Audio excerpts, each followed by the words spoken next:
Hey, everybody. Welcome back to another episode of Two Chiefs, One Mic podcast. I am Scott Hughes, and tonight I am running solo. Chief Hawkins is preoccupied on some work stuff, so we have a phenomenal guest tonight that we had scheduled. Mike said, hey, just go ahead and run with it because this is going to be a phenomenal episode. Joining me tonight is Pete Havel.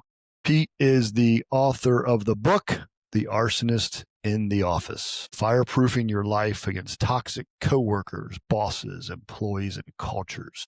It's a phenomenal book that teaches you how to deal with toxic employees and internal terrorists and culture killers and leadership failures and all that stuff on how to identify, stop, and fireproof your organization against these workplace arsonists. So, Pete, welcome to the Two Chiefs, One Mic podcast. It's an honor to have you on the show.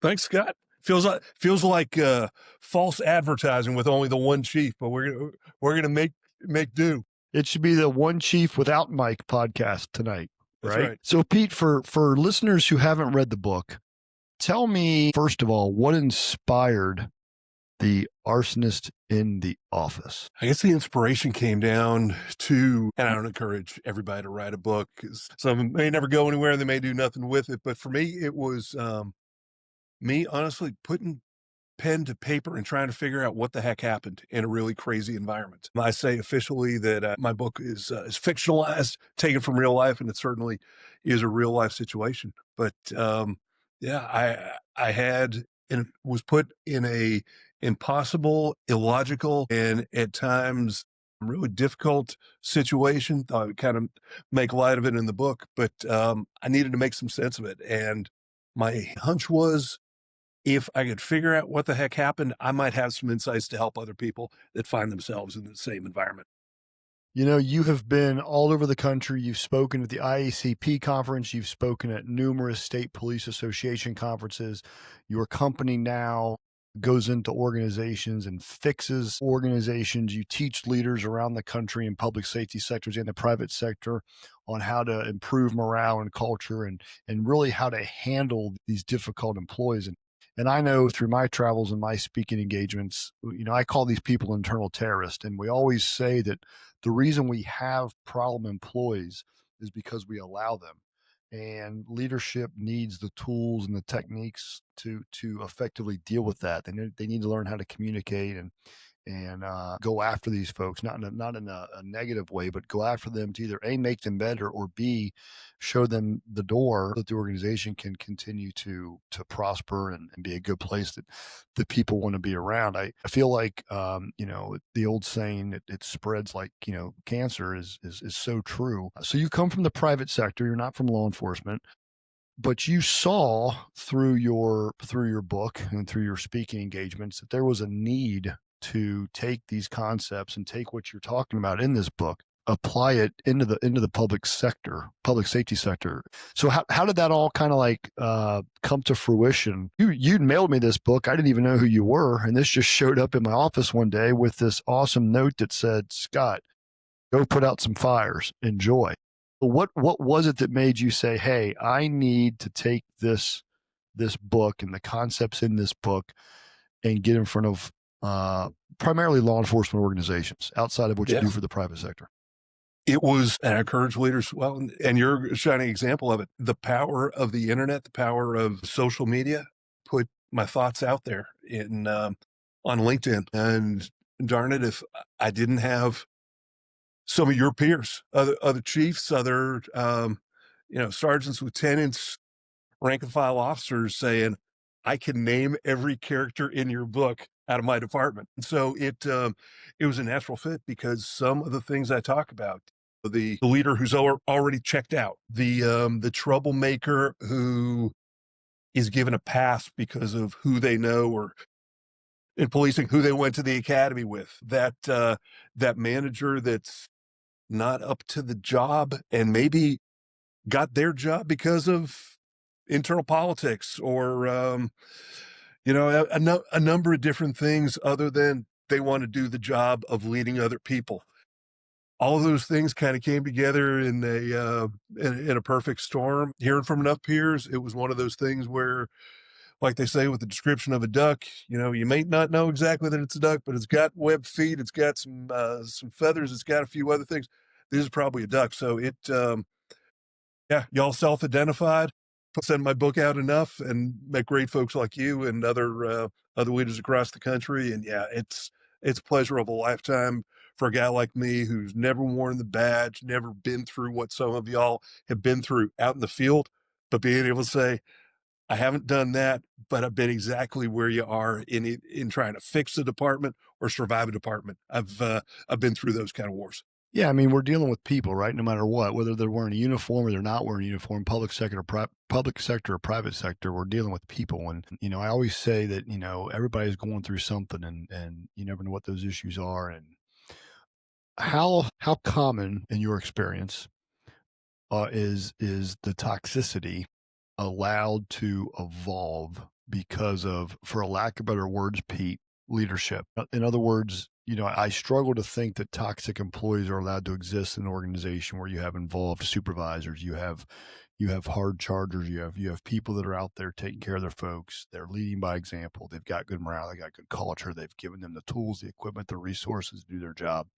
My gut tells me that a lot of the agencies that you probably talk to or you have consultations with, there's probably a breakdown. And it may not be the chief, right? It may be mid-level management, it could be first line supervisors, it might be OICs, people they work with on the shift. But like when you and your company get called into an organization, they say, "Hey, look, we need help." And I think that's phenomenal when folks are willing to say, "Hey, look, we need someone from the outside to come in here, look at what we're doing, and tell us what we can be doing better." How often do you find that the toxicity is there because you've got folks that maybe have been reluctant to just address the problems that are. Yeah, almost always. And I don't say that in a negative way, about the Chiefs or the command staff because there is, and I think it's a bit of a misconception that, man, if I take that on, I might lose my job. And in Mhm. some cases, they may be right. It's not going to be batting 1,000 on it. But in so much of this stuff, I use the analogy of people getting their math wrong.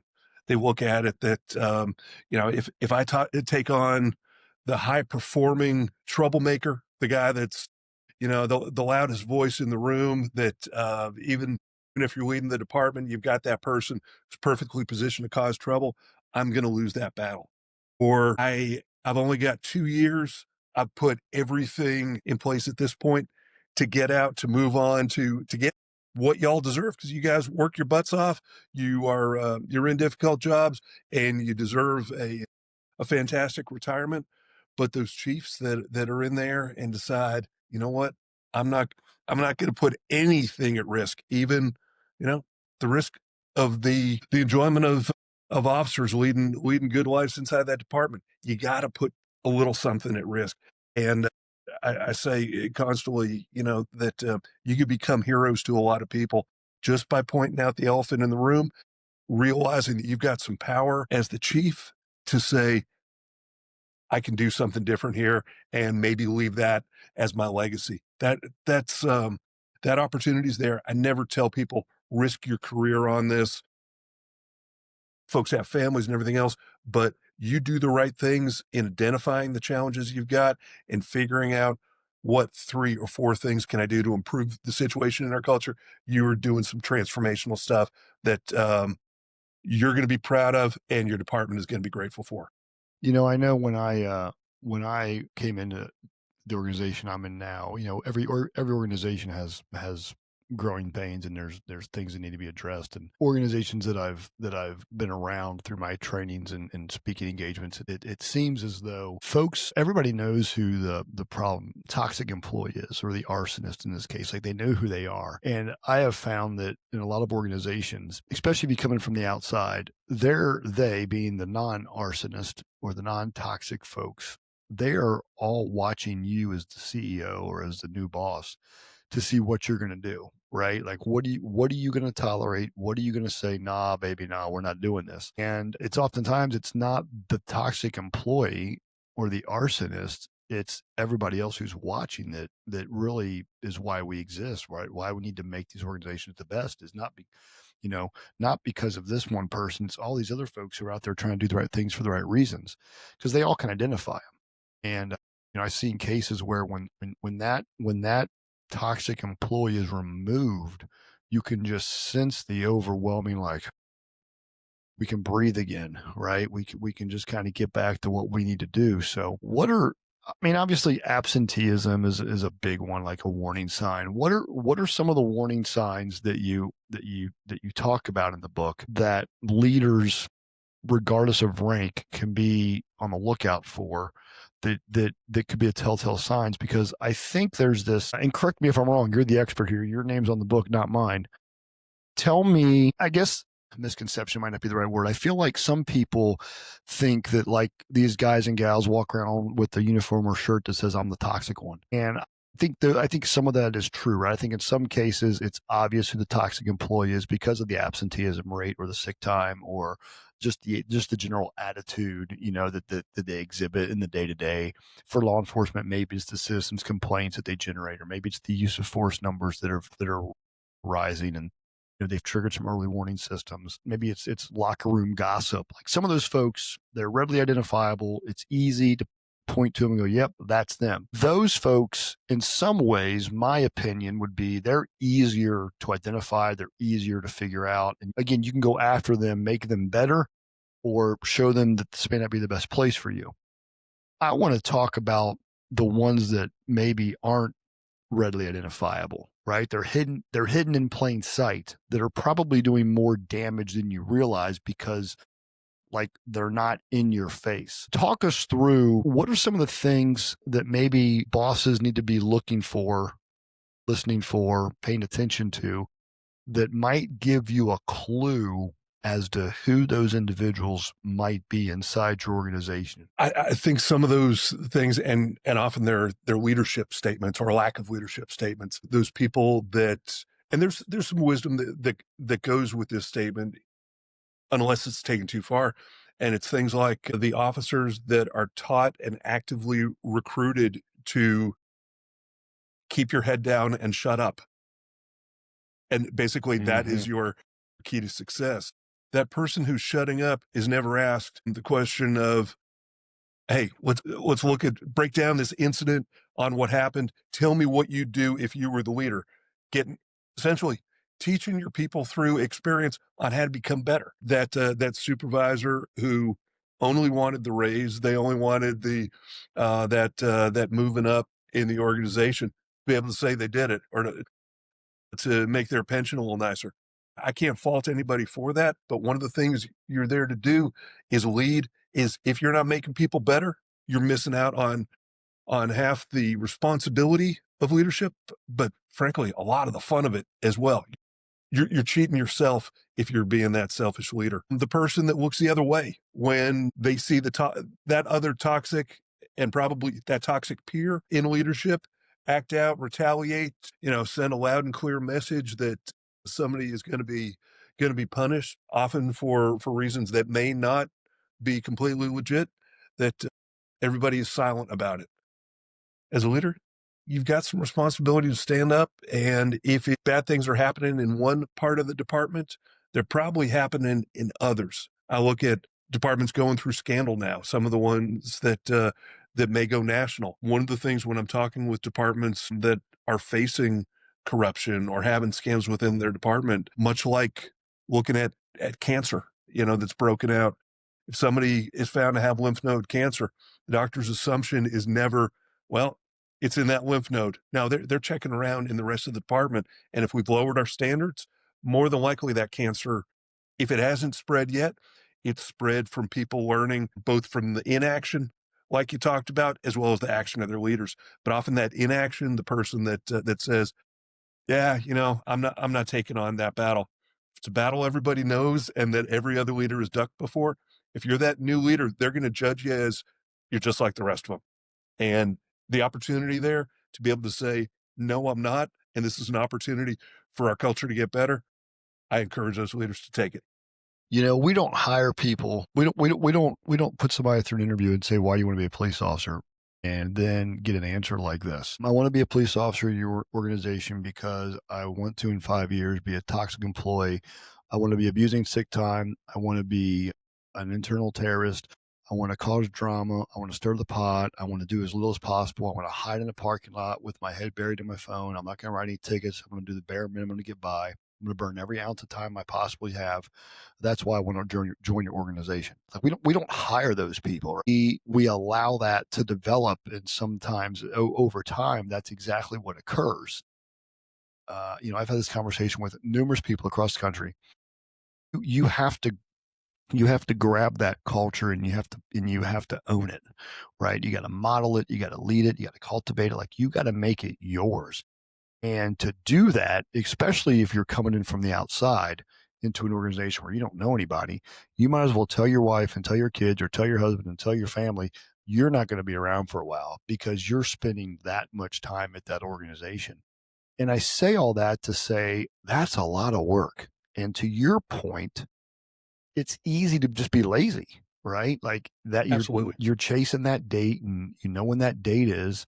And I feel like for some, they don't realize that. And I think you referenced this in the book. I had it marked, but I lost the bookmark, of course. It's a sin. I don't know how you worded it. Forgive me, Pete, but it's basically it's burning down around you, and you're not even trying to extinguish it. It's just going. And I yeah, go ahead. Sorry. And yeah, I call them the Walking Dead. And often it's the organization that's killing them through all sorts of things. I mean, people have bad attitudes that they create on their own. But I look at and I've read all the studies of the promotional books that y'all read and then get tested on. It talks about X percent of police officers join because of this. They go into law enforcement because of this, and it's that purpose, the mission, the service, and then you've got folks that that's a paycheck. I'm in it for that. Other folks with hey, I'll try policing. I'll see how that goes. You've got those, but the ones when you have a culture that essentially drives people into the ground and say, shut up, no matter whether you've got a great idea or not, or you want to contribute, or you want to be a leader, or you're excited about the mission, the vision, the values, all those kind of things. If people find out on day one or day 1,001 that look, you may have come here because you love the purpose and you love the service and everything else, but man, I want to put you in your place. You're in a job. All you do is drive around all day and you push paper. How many departments have lost? I'm going to pull out an obscure song from the past, but how many of you have lost that love and feeling, right? Yep. Yep. No, nobody's talking about, hey, you're not just driving around in a car and yeah, playing on your phone and stuff like that. You're serving the community. You're keeping this place that had a high crime and people's lives occasionally being put in risk. You're transforming their world for a few hours a day. Give people something to get excited about. Because if not, you're creating people that completely going through the motions, and when they move up to the next level, they are training people Yeah, to go they're through the taking that with motions. them, right? I think that, Yeah, and I think so. A couple of things. I think that's one of the things we're seeing. I know that's not the premise of the book, but I think one of the things we're seeing is for the last several years, and I was just a guest on a podcast a couple of days ago, and I brought this up. I feel like 2020 changed law enforcement, right? COVID changed law enforcement. COVID, we were encouraging cops to do nothing, right? For their safety and the safety of everyone else. Don't do anything. Don't talk to people. Don't make traffic stops. Don't jump out on anybody. Do the bare minimum. If you get a call, go handle the call, but that's it. We don't want you to do anything else. And my humble opinion here now, almost 6 years later, we've got to get back to doing cop stuff. We got to get back. We got to get back to being cops and doing the job. There are without a doubt there are folks listening to this saying, Chief Pete, you have no idea where I work. We don't have any support, blah blah blah blah from the community and the courts and this, that, and the other. Those folks understand. I made a blog post a couple weeks ago on LinkedIn, and a guy reached out and was basically like, "Look, I would love to do that, but this is what I've got going on in the organization." And my response to him was like, "If it's that bad, then you need to leave. Everybody's hiring, and quite honestly, if your life is worth more than more than that, like, you can't put all that stress on you. That's just not good for your family. So if it's that bad, then your only option may be to leave. And people are like, well, that's just not that easy. Well, actually, it is. And I had a girl on this exact podcast about a week or two ago who basically commented on that post like, that's exactly what you need to do is leave and reach out to me and I'll tell you how to do it. So there are avenues and things people do or people can do if they're stuck, right? But then that kind of takes me to the second point, which is how many toxic employees, and I guess this is more, and I'm putting you on the spot and I apologize. We didn't prep for this, but how many toxic employees do you think sometimes are bringing some of this stuff, and I'm putting stuff in air quotes, but they bring this stuff on themselves. In other words, they worry about things that don't impact them. They worry about things that they have no control over. They worry about stuff that really don't worry about it. If you don't, you're worrying about things you're not going to change. And all you're doing with that stuff you're worrying about that you're not going to change is you're taking in all that stress. And that stress is most likely going home with you.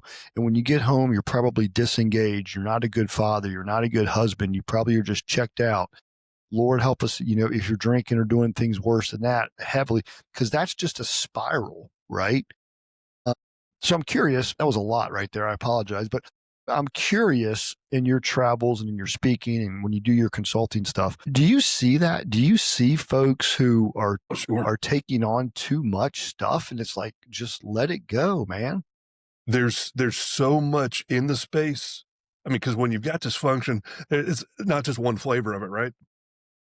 You've got frustrated people. I mean, and I won't identify this department, but I work with some phenomenal departments to get them from good to very good or great. But I work with departments in crisis, and I've had a few of those where you ask what's going right and then what's going wrong, and if it's bad, the list of great is going to be pretty short, but the list of wrong of people going in a thousand directions, and paranoia will kick in, and the high levels of toxicity and people kind of having a Lord of the Flies moment of everybody just attacking everybody else. And I mean, to me, that's frankly, they're creating some of their own problems, Yeah.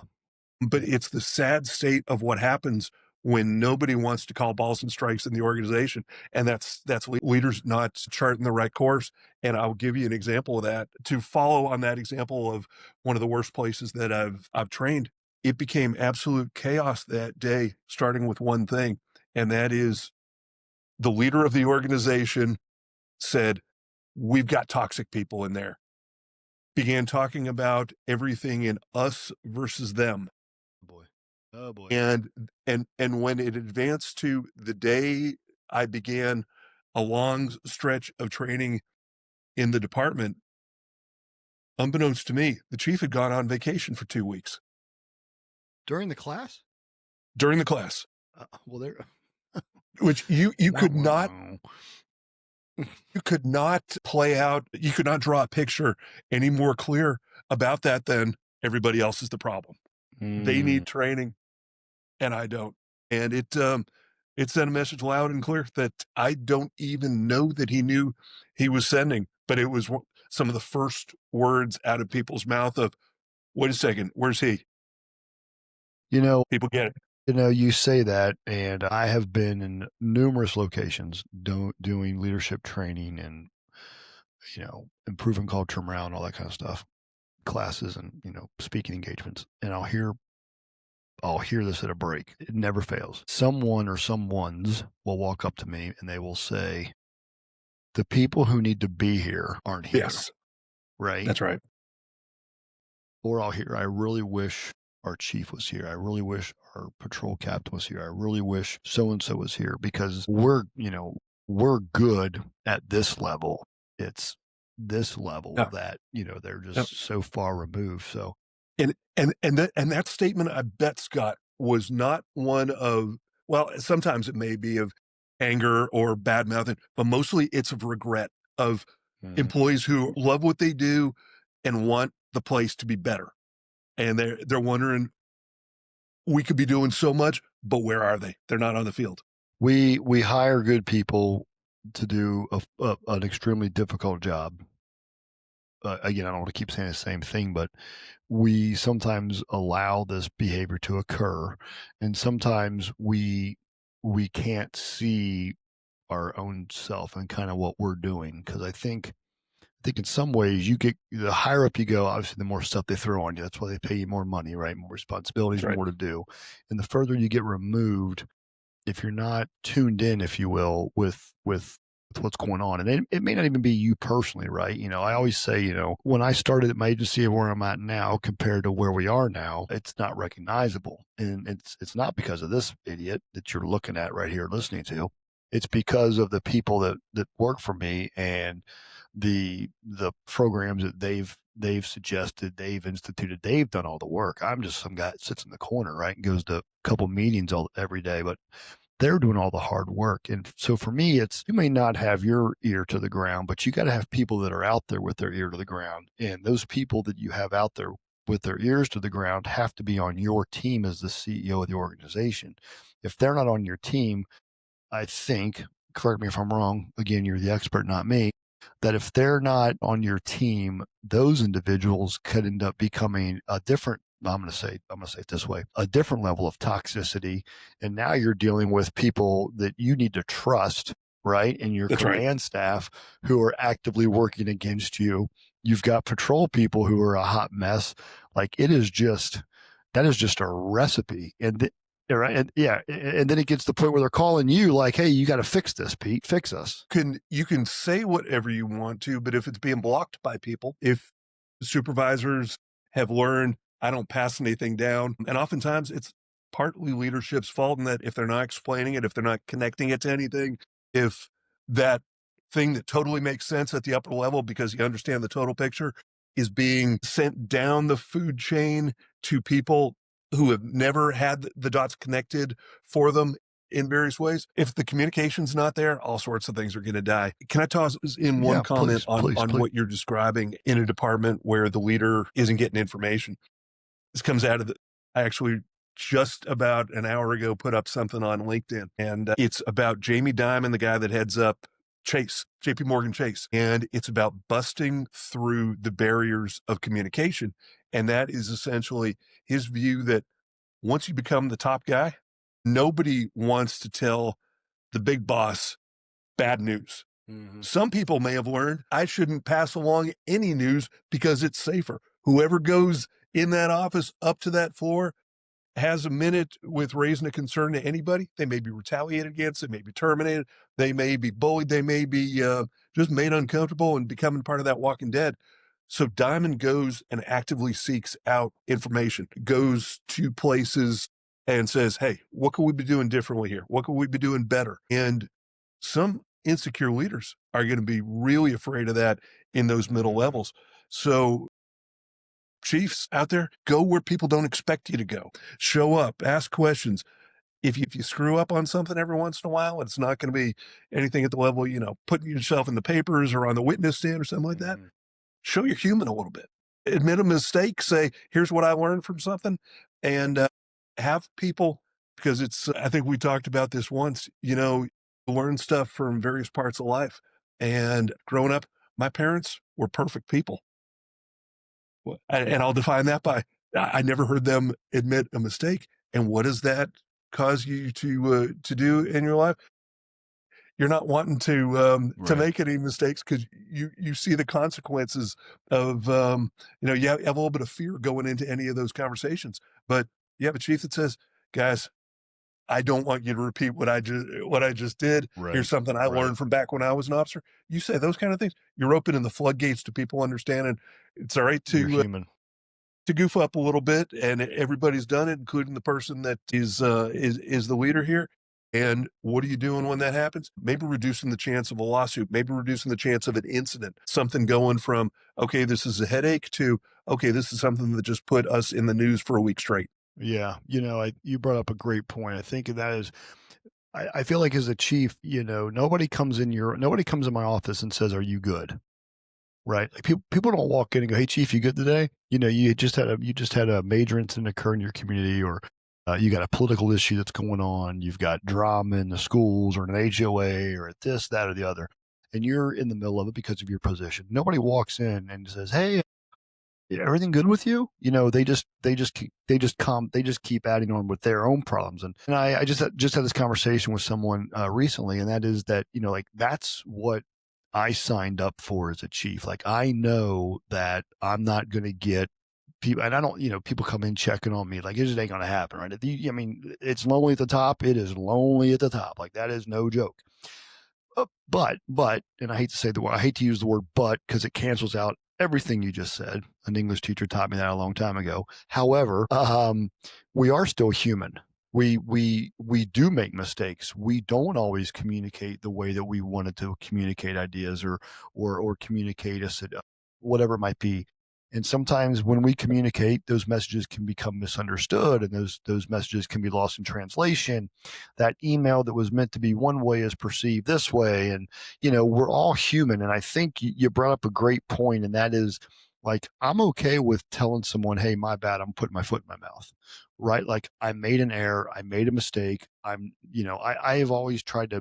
A friend of mine, hopefully I don't mess this up because he'll probably listen to this and call me out. But a friend of mine says something like, "I'm just a cop with rank." Right? Like, I'm just a cop. I just happen to have rank. And, I always try to view myself that way. And sometimes, maybe in some organizations, that could backfire on you, because maybe you need to keep that level of, like, "I'm here, your guys are here," because we're trying to fix a hierarchy, or we're trying to get some discipline instilled, or whatever. But outside of that, I love showing the human side. In my office to this day, I have a drawer behind me in my office, and it's got a majority of every write up I got in my career. Everything from missing court, to wrecking a police car, to driving my police car too fast, to a complaint about a use of force. I've kept the majority of my write ups with me throughout my entire career. Now, in that same folder are a lot of accommodations. But what I have found has worked for me is when an employee comes in and they are just bummed out about whatever's happened to them discipline wise, I reach back in that file and I pull it out and I ask them to start reading their write ups. And they'll read, you missed court. Like I said, you wrecked a car, you wrecked another car, you missed a detail, you missed court again, you wrecked another car. And I had a guy reading all these. Sensing the theme. Yeah, yeah, yeah, yeah, yeah. I had a guy reading all these, and I stopped him, and I'm like, "What do you think?" And he looked at me, he said, "Can I be honest?" And I said, "Yeah, be honest." And this is his exact words. He said, "You are kind of a piece of shit employee, chief." And I looked at him, I said, "What did you say?" And he was like, "Well, you told me to be honest." I said, "No, repeat back what you said." And he was like, "You were a piece of shit employee." I'm like, "No, that's not what you said. Read back verbatim what you said." He's like, "You were a piece of shit employee, chief." I'm like, "What was the last word you said?" He was like, "Chief." I'm like, "Exactly. You can't let these minor infractions define your future. You can't carry this stuff with you. Like, we're all going to make mistakes. If you carry this mistake with you and you just do nothing but be defined by that, Pete, it's my opinion. You're the expert again. Third time I've told you that. It's my opinion that if this is how you're going to be defined, that employee has the potential to become the people you're talking about in this book." What are your Exactly. thoughts? Yep. If you, I mean, all of us want redemption in some way, and if your experience is you don't have a chance for redemption here, why should you care? I'm going to avoid trying to do anything that has risk, that could get fired, even though it's the right thing to do. If I don't think I'm going to be backed up, even when I know it's the right thing, if I've seen my leaders go on the air or essentially cut me off at the knees when I do the right thing, that they might tell me it's the right thing, inside the four walls of the department, but they'd never say it outside. Guys learn from that. Yeah. They're going to become those walking dead that Yep. just going to do enough to get done with the job one day. We're running out of time. If we got a leader who's listening right now, and they're listening to this podcast, and they're like, "You know what? I think I have got me an arsonist in this building."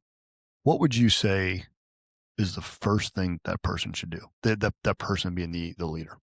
Yeah. A few different things. You said the one thing, so I'll stick to one thing and then just Hey, it's your pretend that book. You do what you want to do.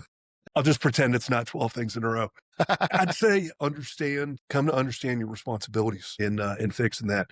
If I identify a headache and I don't go get aspirin, or if, you know, if my kid, because we're talking about a leader, somebody with power to do something, if my kid who doesn't have a chance to go drive to get aspirin, if I'm not solving those headaches and doing my job, I'm not doing what I can to solve things. So acknowledge the problem. Be prepared to deal with the problem. Are you going to put procedures in place to identify it? Are you going to have the guts to address it with them? Can you have a hard conversation? If you can't, frankly, leadership may not be your thing. You may be in a place where Go over your you need to skis. think about whether you're qualified to be there from an action standpoint, and then know some of the signs. I can't go through all the signs in the book, but there's a lot of different things I talk about in the arsonist in the office where people can not only understand, okay, what are the 20 things I need to look out for, but also what are the results of me doing nothing? Because Right. inaction is probably the most powerful action of all.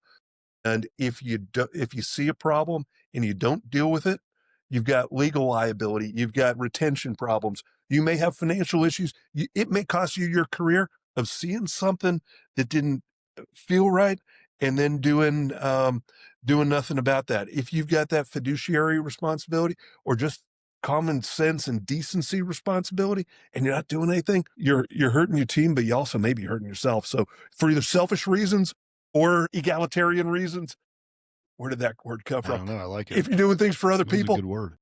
either way, you're missing out on an opportunity to help a lot of people or yourself. Well, I'll say this. We're recording this episode on November 20th, so we're a week away from Thanksgiving. And in law enforcement, all of us know that between Thanksgiving and New Year's, we call this, for lack of better words, this is when you got to be on your toes. This is when we see increases in domestics and fights and alcohol abuse, drug abuse. We've got suicides go up.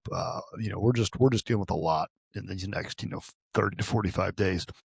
All that to tell you that if you've got an employee out there who is not, whose head's not in the game, and they're caught up in the stuff they can't change, and they're that employee, one of my things is their safety, their lives Absolutely. are on to your point, like they're out here worried about things they can't fix, or they're caught up in so much drama that they're going to violate fundamentals. They're going to miss things on searches and pat downs. They're going to take shortcuts. They're not going to back people up.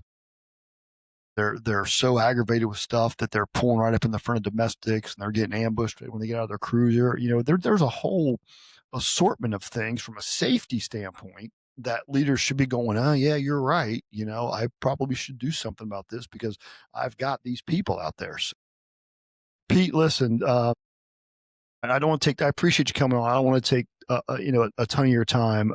The Arsonist in the Office: Fireproofing Your Life Against Toxic Coworkers, Bosses, Employees, and Cultures is a phenomenal book. As I stated earlier, Pete's been all over the country. He's spoken at IACP. He's spoken at numerous Chiefs conferences. He's been a go-to resource for folks coming in organizations, looking at what's going on. Sometimes that outside voice goes a long way with organizations. You can come in and look at things with, not a dog in the fight, if you will. Yeah. And And say stuff other people can't. yeah, exactly. Right. And give an honest assessment that, yeah, internally people probably wouldn't be comfortable saying that. So, okay. So I know we're going to have people who are going to say, hey, I want to get that book and I got to get a hold of this guy. So, Pete, how do they, one, get the book? And then if they want to get in touch with you moving forward, how do they do that? Absolutely. They can go to Amazon or Audible. I've got an audiobook as well if they're driving around their community. Good listen. So Amazon or Audible for the book. To reach out to me, they can go to my website, petehavel.com. Hav as in Victor, EL is the way my last name is spelled. So petehavel.com. They can go there. Then they can contact me anytime. I've got my cell number on the site. Reach out to me anytime. Like I said, I love helping departments go from good to great, or from that absolute fire going on, putting those out for the ones dealing with a crisis or scandal, or you name it. It's a blessing of a lifetime to be able to help y'all, make the workplace a little bit better. Y'all have tough jobs, and yeah, just real blessing for me. Well, listen, we appreciate you coming on the Two Chiefs, One Mic podcast, or as we're going to call it, the One Chief, No Mic podcast tonight. Pete, look forward to talking to you again soon. I understand you're going to get back out there on the circuit. You're going to be making your rounds, so hopefully I'll cross paths with you here sooner than later, sir. Looking forward to it, my friend. Have a good Thanksgiving and Merry Christmas. You as well. Happy Merry New Year. Christmas, everybody. Take Thank care. you.